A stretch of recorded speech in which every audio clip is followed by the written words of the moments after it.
these two teams. With me, Bob Skinstad, and Bob, just generally speaking, it's been a fantastic day, hasn't it? Incredible day out, Gav. It's been a fantastic, I think, showcase for this part of the world. You know, in terms of hosting rugby, we know that Newlands has been the darling of Western Province rugby and rugby in this part of the world, and this new stadium, which we benefited from because of the 2010 Rugby World Cup. What a destination now for the fans to be out. Big open parkways on the way in. It really is spectacular and ready for the Sevens, and the Sevens is certainly delivering for all the fans. I think it certainly is. Plenty of tries today. Scott White with that kickoff at the Russians, straight into the swing of things there with Vladimir Ushtrikov, and taken up too by Ivan Korotov, the 25-year-old, and this is excellent running. What a good start for these men, and it'll certainly boost their self-confidence. Getting a try so early in the match. That is a fantastic little bit of play there by Dimitri Sukin. He's gone with a fend right up against the touchline. You thought maybe he was going to look to pass inside. He's done a flat-handed handoff and just dismissed the attentions of the Scottish defenders, and now he's gone and hooked one right across the face, so he'll be very disappointed with that. I think he was too excited after that try, but look at this. He's shown the pace, hung on to this ball, and he's put his ear down, bang, and he's just put the fend. Rather poor defending if you look at it in terms of man-on-man, you know, cross cover and tackle, etc. But fantastic early try. He's just 20 years of age, so give him his opportunity, because that's got to be the most shocking conversion I've seen in a long time. But what a great try from him, and a big occasion for the youngster too. This is Vladislav Somotov. Nice big hit. Yep, and also the Russians looking to use the width of the field. That's good to see. That's all about confidence too. Confidence in passing, confidence in catching. Put pressure on the opposition, deny them the possession. Scotland haven't got their hands on the ball yet. At times you've got to play from quite deep, even you've got to retreat on occasions to create space for yourself. That's what Sevens is all about. And it's also all about scoring tries, and no one's going to stop Lazarenko, the man who was born in Siberia, and he's as hot as anything out here. The Кейптаун weather, he won't be used to it there. He's already loosening up his headgear. He's just got a little bit hot under the collar after that sprint. But look at this, he stayed on his line, made sure that he had the space. Once the ball came his way, he could accelerate onto the opportunity to score in the corner. Fantastic play.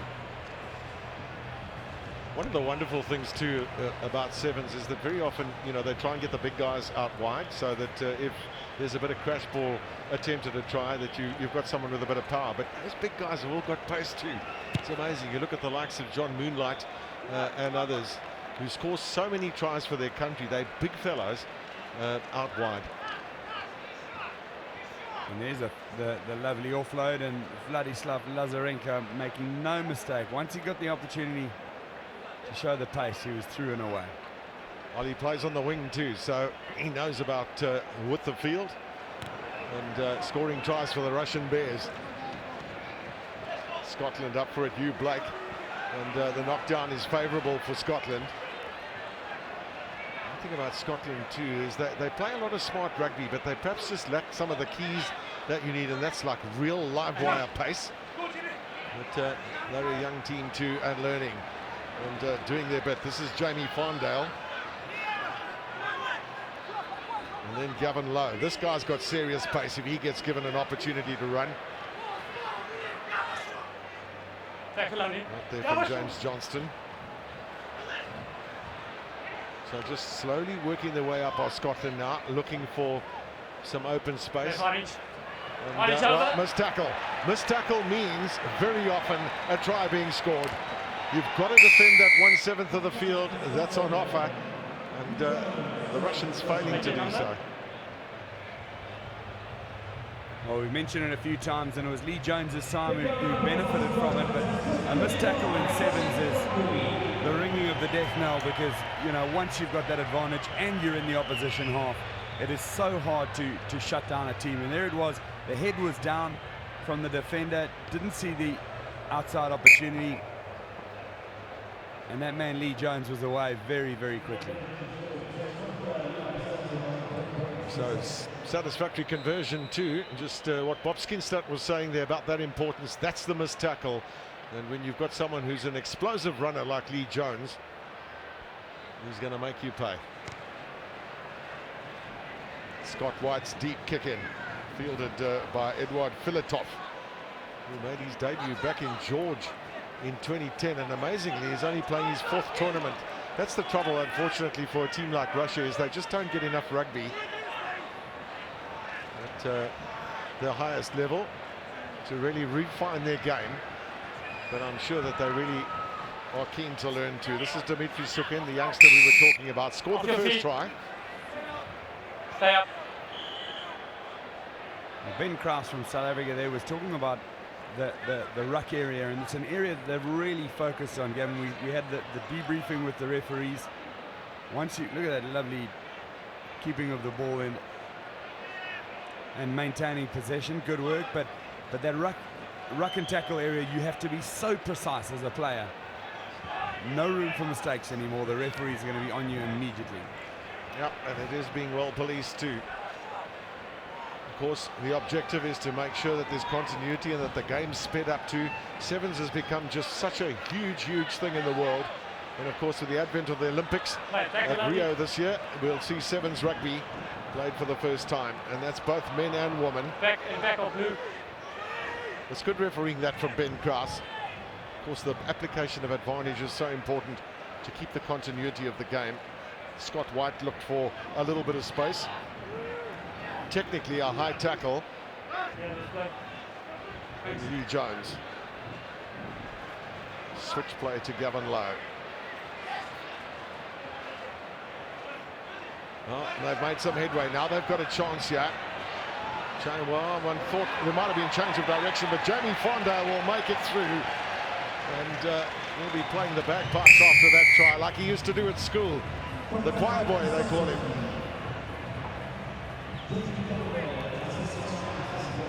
Lovely little switch on the inside there. Fondell had the presence of mind to realize that they were eating up the space on the outside, and he dropped in to be an option for the switch. It meant that he could go all the way into the middle of the field under the uprights and create an easier conversion opportunity, which is going to allow Scotland to extend their lead. Wasn't the best pass, so he did well to hang on to it. He had a second grab at it, and that was a lot more solid. He's a pentathlete, Bob, so he's got a lot of good hand skills you've got to have. So there we have it then. Half-time then here at the Кейптаун Stadium. It's Scotland leading Russia by 14 points to 10.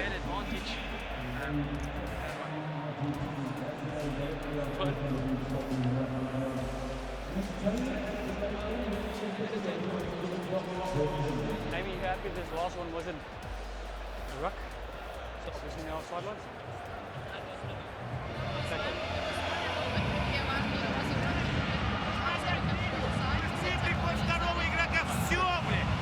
Сделаем один за рака, без подкидок, без боков. Мы будем плавать. В защите просто выжимайте линию, пускай они крестят, просто линию выжимать.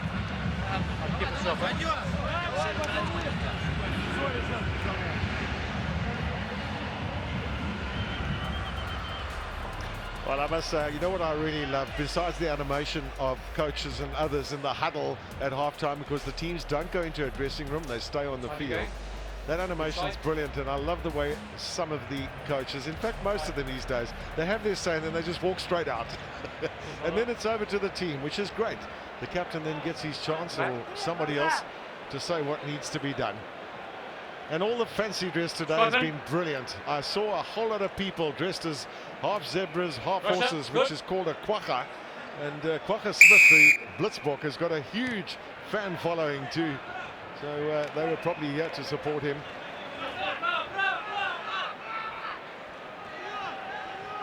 So Scotland, what can they rustle up here against a very plucky Russian team, and perhaps sense an opportunity here to get an historic win at the Кейптаун Stadium.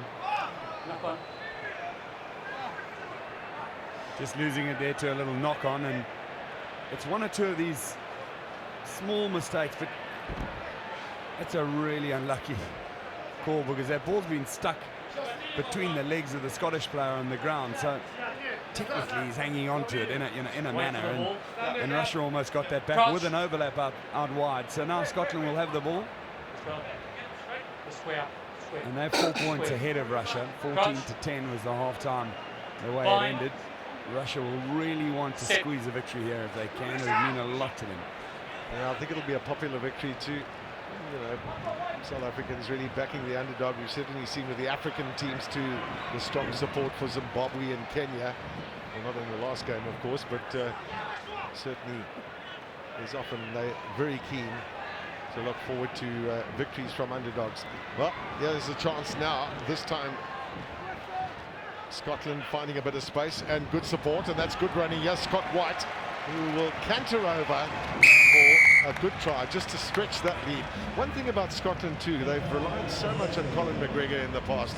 He's such an exceptional rugby player and one of the all-time greats of sevens rugby. They don't seem to have found a replacement as yet for him. It's true, his experience is outstanding. Just we see the little stretch here, lovely little pass inside, and then look at White, he just looms up there, running a good line away from the defense and cuts it in half. So great work from the big man there, and it's a successful conversion. So almost out of the way, or out of sight of Russia at the moment. Scotland will be pleased with that. Two little clever inside passes made the biggest difference. I think the key was just what you said, Bob, as well. The running lines were really good. You saw how they switched play, and it's difficult to defend in sevens when you've got players running at your weaker arm. Well, we've seen with the Russian team over the years that they never give up, and that's always good to see. Not scared of the physicality. The skill set maybe isn't always there. And just this man in play there, Ushtukov, he's Paul Tanana was just saying, the former All Black Sevens player, part of our commentary team, that he really rates him extremely highly. Beaten by the ruck. And of course, playing in a team that's losing most of the time, he doesn't really get his opportunities.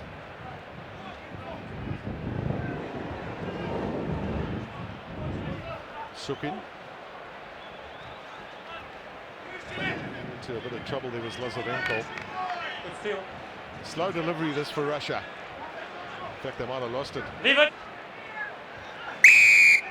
Off your feet. Scott White. Good strong running, extremely strong running from Martin Robertson. Showing the real class. He started on the bench today. He's normally a first up for them, just giving him an opportunity of a bit of a break. His father Keith played for Scotland in both sevens and 15s. Here's the steal on the ground. Look at that great body positioning, in over the ball, ripping it up there, and he was given the chance to spread it off to that, and Robertson profiting from the steal on the ground. So nice combination there from the Scottish attack and outside players. They called him Fat Boy. He said that was a very long time ago. He's in good shape now. Lovely little outside break there. Looking very comfortable, dumbing on the inside. Not read at all by Yuri Kostyuzev. So the replacements that are on are making a difference, including Jonah Thaku. But yeah, they come again, the Russians, as we said, never wanting to give up, always fighting the cause. The problem has been at breakdown too, is they really haven't been able to recycle the ball quickly or at all on occasions. But yeah, they've got an overlap now. And the pass a little wide there to Viktor Kononov. Just watch it, AJ. Yeah, just behind him, wasn't there? Lost touch position. option. I think he Come down. knocked it first. He does get the Scrum. option of a line out, but they've chosen a scrum. Russia, scrum. Scrum. Well, this playing surface as well, we might just add, you've got a lovely picture of it on your screen there. It's absolutely perfect. Crouch. Just having a little walk on it earlier this morning, and it hasn't been used as much as perhaps a lot of people would have wanted it to have been used, but that's perfect, of course, for this rugby, so I'm sure the players are really enjoying that too. They're looking for a little run around. There's Robbie Nairn. And, I was just going to say he did well to keep the ball available, but he was holding it on the deck. Again, Russia pursue that policy of trying to use the width of the field. Players standing out wide. This is big Viktor Kononov, another youngster in their team. Release quicker, you're slowing down the quality of the ball. Well, that's got to be a yellow card. Whistle, whistle. If, the players have got to leave the ball immediately on the ground. Another chance for Kononov, supported by Goshiev. Play advantage. Tell you what, sometimes these Russian names are real tongue twisters, aren't they? Thank you. There you can see just that opened up a little bit of space, and they've done really well there to create that space out wide. 5, please. I think we're going to see that yellow card you were talking about, Gavin. It's just because it's a second successive. There we go, second successive. So repeated offence, and that's well refereed by Ben Krause because he's given them the opportunity to attack again. They haven't made it past what he deemed to be a fair advantage, and he's come back for the penalty and the yellow card. Yeah, and that's provided the continuity, as you say, to keep this game going. So can the Russians find a way through here? Good solid tackle there from Robbie Nairn. He's come on as a replacement. Yeah, could be trouble for Russia, yeah, if the Scots can make use of this. And who's going to chase now? Here's the big question. Mark Robertson calling for it and getting it eventually. So he's going to get his second try and with absolutely no bother at all and finish off the Russians.